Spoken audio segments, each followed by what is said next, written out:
सीतापुर गांव में रहती थी एक चुड़ैल, लेकिन इस बात से गांव के लोग अनजान थे। जब तक पूरे गांव की एक एक औरत के गहने मेरे पास नहीं आ जाते, मैं इस गांव को छोड़कर नहीं जाऊंगी, चाहे इसके लिए मुझे लोगों को गायब भी क्यों ना करना पड़े। दूसरी तरफ गांव की औरतें बात कर रही थी। अरे सुन रही हो, ये देखो, मैंने कल ही नया हार बनवाया है सोने का, कैसा लग रहा है? बहुत ही अच्छा। अच्छा है ना, पहले तुम पहनो, फिर शादी में अपनी होने वाली बहू को दे देना। और क्या, सोने चांदी का यही तो फायदा है, जितना पुराना उतना महंगा। लेकिन एक एक पैसा बचाकर ये लेना सच में बहुत मुश्किल हो रहा था मेरे लिए। तभी वहां पहली का पति आ जाता है। गांव में एक औरत के घर के सोने के सारे गहने चोरी हो गए। लोग बातें बना रहे कि गांव में कोई चोर घुस आया है जो घर की कोई चीज को हाथ नहीं लगाता, पर सिर्फ सोने के गहनों को ही चुराता है। अब तुम ना अपने ये गहने संभाल कर रखना। हे भगवान, ये क्या बोल रहे हैं? ये तो वही बात हो गई कि गांव बसा नहीं और लुटेरे पहले आ गए। दूसरी तरफ गांव के ही एक घर में रंजना रहती थी। उसके पति का गांव में चाउमीन का ठेला था। एक दिन उसके घर में एक औरत आती है। अरे रंजना, तू गांव में नहीं है तो सोचा तुम्हें बता दूं। गांव में बात चल रही है कि गांव में एक चोर घुस आया है जो घरों के सोने के गहने चुरा लेता है। अरे मैं तो सिर्फ ये कान की छोटी सी बाली ही सोने की पहनती हूँ, बाकी गहने तो मैंने गांव के बैंक में लाकर रखे हैं। ये क्या होता है? ना बाबा ना, हमारे गांव की औरतें तो गहने अपने पास ही रखती है। जब कहीं जाना हो तो बस अलमारी से गहने निकालो और पहन लो। दूसरी तरफ एक औरत हाथ में टोटके वाली छोटी सी गुड़िया लेकर घर में चली आती है। अरे कोई है? घर की औरत है क्या? क्या है ये गुड़िया? ये कोई ऐसी वैसी गुड़िया नहीं है, ये जादुई गुड़िया है। इसको घर की अलमारी में रखना। अगर तुम्हारे घर पर किसी की बुरी नजर होगी तो रात भर में ये पतली सी गुड़िया मोटी हो जाएगी। मैं कल आकर ये गुड़िया ले जाऊंगी और तुम्हारे घर की सारी बुरी नजर छूट जाएगी, समझी? अरे वाह, ये तो बहुत कमाल की गुड़िया है, दे दो। कितने की है एक? अरे नहीं नहीं नहीं, ये फ्री की है। मेरा काम इस पूरे गांव को बुरी नजर से दूर रखने का है। हाँ। भली औरत उसके हाथ से वो गुड़िया लेकर अलमारी में रख देती है। लेकिन अगली सुबह जब वो उस गुड़िया को देखती है तो पतली सी गुड़िया मोटी हो चुकी होती है। हे भगवान, ये क्या? किसने मेरे घर को बुरी नजर से बांध रखा था? तभी वो गुड़िया वाली भी आ जाती है। मैंने कहा था ना, घर पर बहुत ज्यादा बुरी नजर है। लाओ, ये गुड़िया मुझे दे दो। औरत वो गुड़िया उठाकर उसे दे देती है।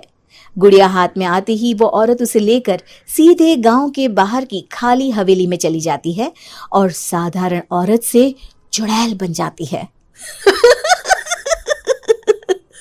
अरे पगली, गांव वाली इस गुड़िया के पेट में तेरे घर के सारे गहने हैं।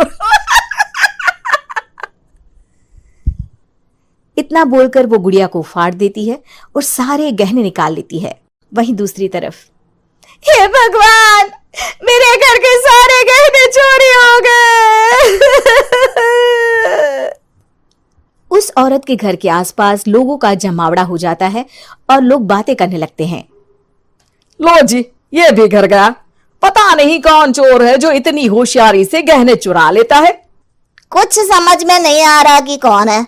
लोग तो घर से कहीं जाते भी नहीं है, न ताला लगे न घर खाली हो, फिर भी रातों रात गहने चोरी हो जाते हैं। अरे हम तो कहते हैं लोगों को बारी बारी चौकीदारी करनी चाहिए, चोर को तो पूरे गांव वाले मिलकर पकड़ ही लेंगे। लोग बारी बारी घरों की चौकीदारी भी करते हैं, लेकिन चोरी होने का सिलसिला रुकता ही नहीं।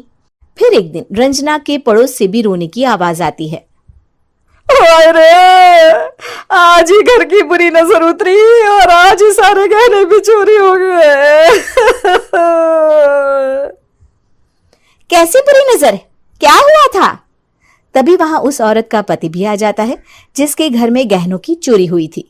हाँ, मेरी बीवी ने भी किसी गुड़िया को घर में बुरी नजर उतारने के लिए रखा था, लेकिन अगले दिन गहने चोरी हो गए। अब रंजना को कुछ कुछ बात समझ में आ जाती है। वो गांव वालों से कहती है, देखिए अब आप लोग चिंता ना करें, जल्द ही चोर पकड़ा जाएगा। उस नजर उतारने वाली गुड़िया को आज मेरे घर कोई भेज देना। फिर क्या था, चुड़ैल को लोग रंजना के घर भेजते हैं। पहली बार देखा है कोई खुद लुटने को तैयार बैठा है। तो तू है जिसे घर की बुरी नजर उतारनी है? ये ले गुड़िया, ये सुबह तक मोटी हो गई तो समझो तुमको और तुम्हारे घर वालों को नजर लगी है। हाँ हाँ, मैंने काफी सुना है। तुम ये गुड़िया मेरे घर छोड़ देना। अरे क्यों नहीं, कल सुबह आऊंगी जब गुड़िया तुम्हारे घर की सारी बुरी नजर लेकर मोटी हो जाएगी, ठीक है? अब क्या था, रात को रंजना ने पूरी नजर गुड़िया पर रखी। वो अपने पति और गांव के कुछ लोगों को घर की खिड़की से घर के अंदर नजर रखने को कह देती है, और फिर जो नजारा सब देखते हैं वो हैरान करने वाला होता है। गुड़िया धीरे से अलमारी खोलकर बाहर आती है। अलमारी के सारे गहने लेकर घर में जहां जहां गहने होते हैं वो लेकर अपने मुंह से खा जाती है। वो जितने गहने खाती उतनी ही मोटी हो जाती और फिर अलमारी में बंद हो जाती है। गांव वाले डर के मारे वहीं बेहोश हो जाते हैं। लेकिन सुबह जब वो औरत गुड़िया लेने आती है, रंजना उसका सामना करती है। ये देखो, गुड़िया कितनी मोटी हो गई है। लगता है मेरे घर में बहुत लोगों की नजर लगी है। लाला, ये गुड़िया मुझे दे दे। अरे बहुत कीमती गुड़िया है ये। तेरे घर की सारी बुरी नजर मैं गांव के बाहर वाली हवेली में फेंक आती हूँ। शाम को फिर लोगों के घर इसे लेकर जाना है ना। इसमें तो मेरी जान बसती है, जान। रंजना गुड़िया को चुड़ैल की तरफ बढ़ा देती है, लेकिन फिर वापस ले लेती है और गुड़िया के हाथ मोड़ देती है। जैसे ही गुड़िया के हाथ मोड़ती है, चुड़ैल का हाथ भी मुड़ जाता है। अच्छा, तो ये वो गुड़िया है जिसमें तुम्हारी जान बसती है। अब सुन चुड़ैल, तेरी सारी हकीकत सबके सामने आ गई है। या तो गांव वालों के गहने लौटा दे, नहीं तो मैं इस गुड़िया की गर्दन मोड़ दूंगी। चुड़ैल डर जाती है। अरे नहीं नहीं, मेरी गुड़िया दे दो, मैं सबके गहने वापस कर दूंगी। ठीक है, अब भी जा और सबके सारे गहने वापस कर। चल निकल यहां से। चुड़ैल सबके गहने लौटाकर रंजना के पास आती है। ला दे मेरी गुड़िया रंजना, इसके अंदर के गहने निकाल ले, लेकिन गुड़िया वापस दे दे। लेकिन रंजना जानती थी कि जैसे ही गुड़िया चुड़ैल को देगी उसकी शक्ति वापस आ जाएगी। चुड़ैल, तू तो चुड़ैल ही रहेगी, ये मैं जानती हूँ।